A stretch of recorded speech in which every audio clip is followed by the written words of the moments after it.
I want you to picture a scene. And I'm willing to bet you have either been this person or you've stood right next to this person. Okay. It's the final night of a massive conference. Lights are down, the synth pads are swelling. The atmosphere is just electric. The emotional peak, that mountaintop moment. Exactly. And a speaker has just finished this absolute barn burner of a message about purpose, about, changing the world. Giving your life to something bigger. I know the feeling. We all do. And there's a young person standing there, heart pounding, maybe tears in their eyes, thinking, this is it. This is what I was made for. They're activated. Fully activated, ready to go. But fast forward 3 weeks. Oh, the crash. The crash is brutal. That same person is back home sitting on their parents' couch. The adrenaline is gone. The music isn't playing. And they have absolutely no idea what to do next. The source we're covering today calls this the quiet tragedy. And it's not that they didn't care, it's that they cared too much, but had nowhere to put that energy. It's a classic case of energy dissipation, really. We're looking at a text today titled Creating Structural Pathways, and has a really interesting diagnosis for that post-conference crash. Right. Because usually when that person burns out or does nothing, we blame them, don't we? We say, oh, maybe they just lost their passion. Or they weren't disciplined enough. We kind of gaslight them, essentially. We do. But this text argues that most movements fail not because of a lack of passion, but because passion is left without a pathway. That's a huge claim. It is. It says this is a systemic failure, not a personal one. Passion without a pathway. So our mission on this deep dive is to really unpack how we solve that. The source calls it the gap between calling that internal, I need to do this, and commissioning. Which is actually being sent out to do the work. Exactly. And I think we should be clear up front.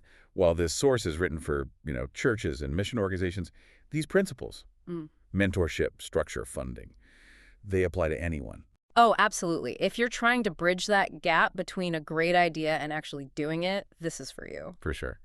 So let's dig into this gap. The text is actually pretty harsh on what it calls inspiration culture. It is. But I have to play devil's advocate here for a second. Isn't inspiration a good thing?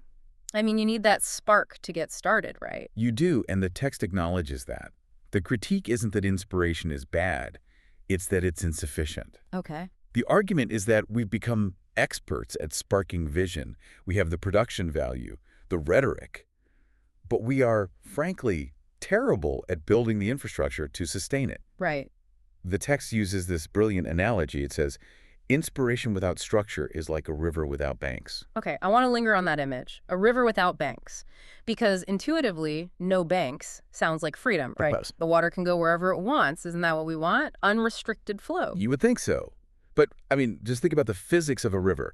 With strong banks, all that water is forced in one direction. It has a channel? It has a channel, and that generates power.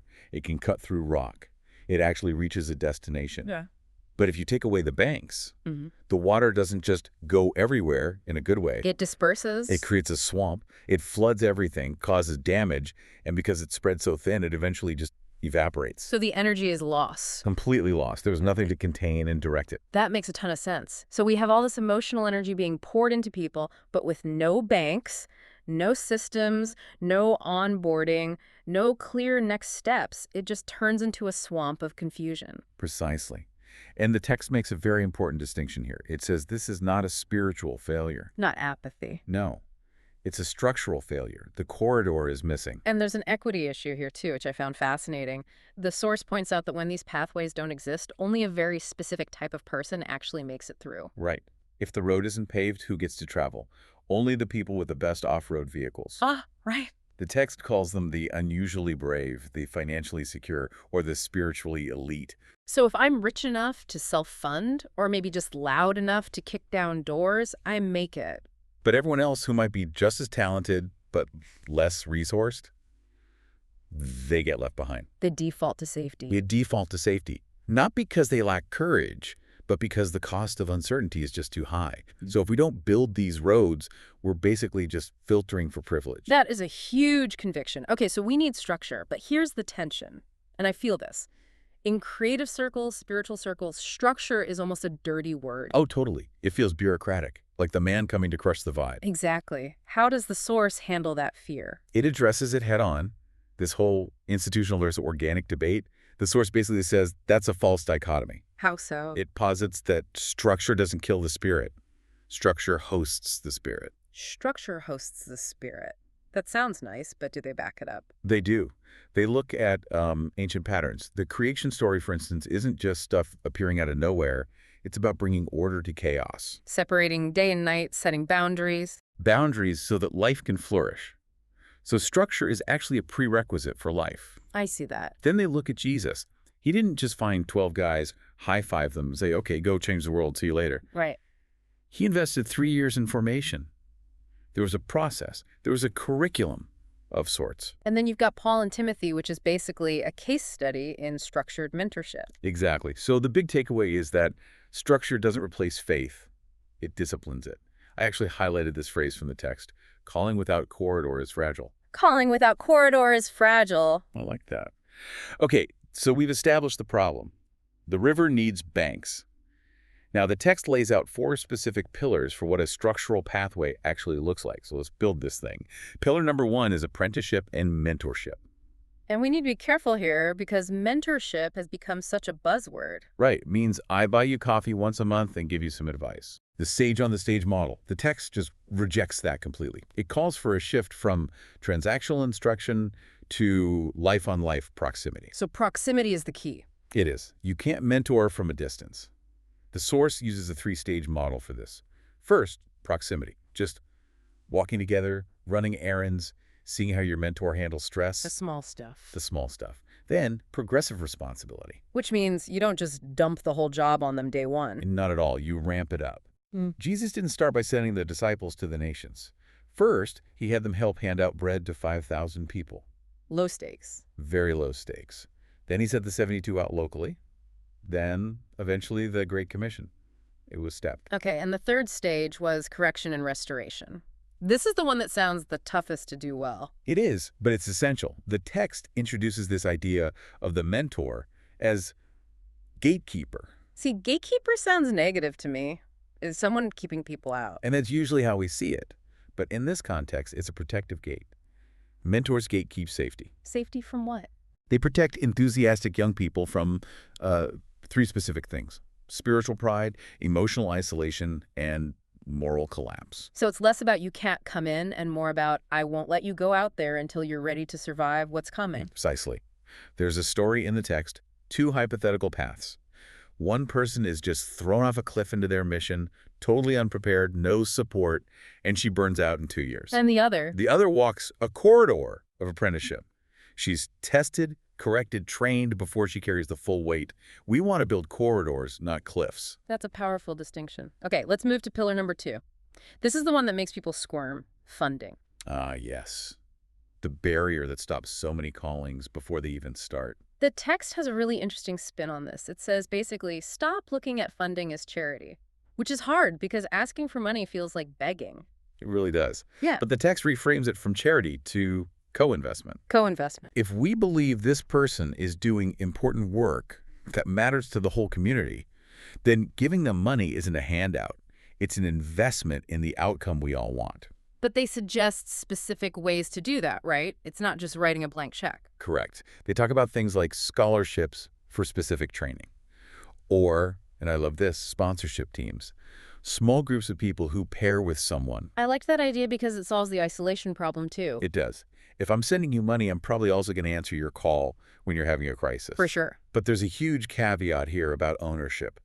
The text calls it financial discipleship. Okay. What does that mean in practice? It means you can't just dump money on someone and expect them to thrive. That creates dependency. It strips them of their agency. Right. So the recipient has to participate, maybe through some personal fundraising or just budgeting and reporting back. They need to feel like a partner, not a passive beneficiary. It's about dignity. The balance of support and skin in the game. Got it. No. Okay, pillar 3, partnerships. This is about admitting you can't do it all yourself. Right. A single local church or organization just has limits. You might have the passion, but do you have the technical skill to, say, dig a well? Probably not. So the solution is partnering with NGOs and international agencies who are already doing the work. This gives a young person 2 critical things: exposure and competence. Exposure makes sense seeing the world. but talk about competence. Well, passion without competence is dangerous. It can do more harm than good. True. If you partner with a specialized NGO, a young person learns the craft of service. They learn how to actually help without hurting.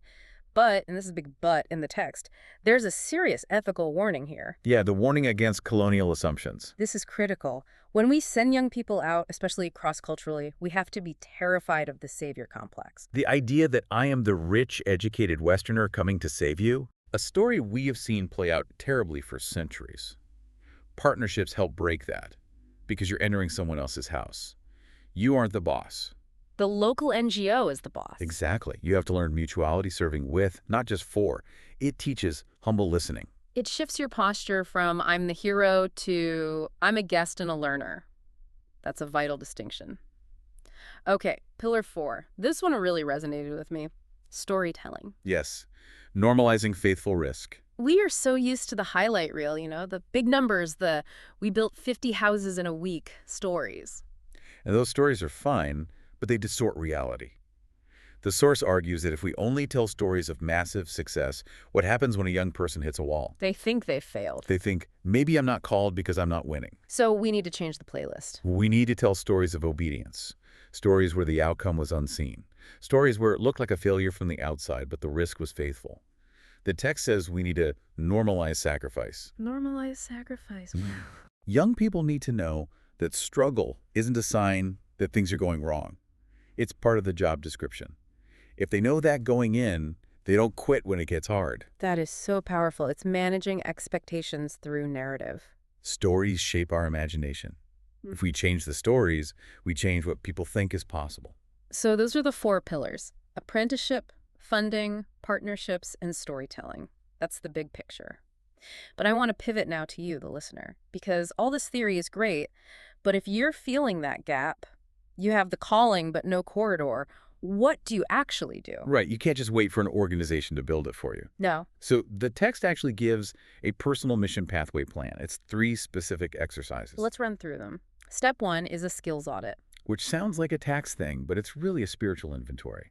It's asking, what is in my hand right now? Instead of focusing on what you don't have. Exactly. What are your natural talents? What Mhm. training do you have? Are you good with spreadsheets? Could you fix a car? What are your quirks? It grounds the calling in reality. I want to change the world is vague. I can teach English and I know how to code is. Well, that's actionable. Exactly. Step 2 is mentor mapping. And you said earlier the Yoda model is dead. One mentor to rule them all. Right. You rarely find one person who can teach you everything. You need a map, a network, who can help with spiritual direction. That might be one person. Who can teach you professional skills. That's someone else. Who's just a good cheerleader who buys you pizza when you're sad. Exactly. You have to identify that network and proactively ask for help. So don't look for a guru, look for a board of directors. And step 3. Timeline discernment. This is about sequencing. We live in an instant gratification culture. We want to jump straight to independent contribution. The 30 under 30 pressure. I want to run the show now. Precisely. But the timeline usually goes observation, then training, then apprenticeship, and only then contribution. You have to respect the sequence. If you try to skip the apprenticeship phase, you usually end up hurting yourself or others. It's the patience part. Nobody likes the patience part. No, but that's where the roots grow deep. There's one last concept here that I think is just brilliant. It's called embedded action. Ah, yeah. Because I think people hear timeline discernment and think, okay, cool, I'll just sit around and wait for 5 years until I'm ready. Right, and the text says absolutely not. Passive waiting is toxic. Embedded action means you don't wait for the big global move, you start local. The phrase they use is presence precedes placement. Presence precedes placement. That sticks. It means before you get placed in some big role across the ocean, just be present where you are. Volunteer locally. Serve your neighbor. Test the calling in a low-stakes environment. So if you think you're called to help the poor in another country, but you're ignoring the homeless person on your own street, Then you probably aren't actually called. Action clarifies calling better than just thinking about it ever will. If you can't serve where you are, you won't serve where you want to go. oof, that's a reality check. But it's empowering too, isn't it? That means you can start today. You can. You don't need a plane ticket to start building the pathway. It starts at your front door. So let's zoom out and recap. We've talked about the quiet tragedy of passion without a pathway. We've looked at the theology of structure, how it hosts the spirit. We went through the tools, Yeah. mentorship, funding, partnerships, storytelling. And we looked at how you can build your own plan. It's a comprehensive shift, really, from a culture of inspiration to a culture of architecture. We're architects of mission. Eh, I like that. And here's the final provocative thought the source leaves us with. okay. We often look across the ocean at the mission field. We obsess over the unreached out there. But the text suggests the greatest mission field of our time might not be across the ocean. Well, where is it? It might be standing right in front of us. The young people in the room. The generation itself. Yeah. A generation that is ready to serve, eager to sacrifice, but is just waiting for someone to build a road. If we lose them, it's not because they didn't want to go. It's because we didn't show them how. That puts the responsibility right back on us, doesn't it? It does. Yeah.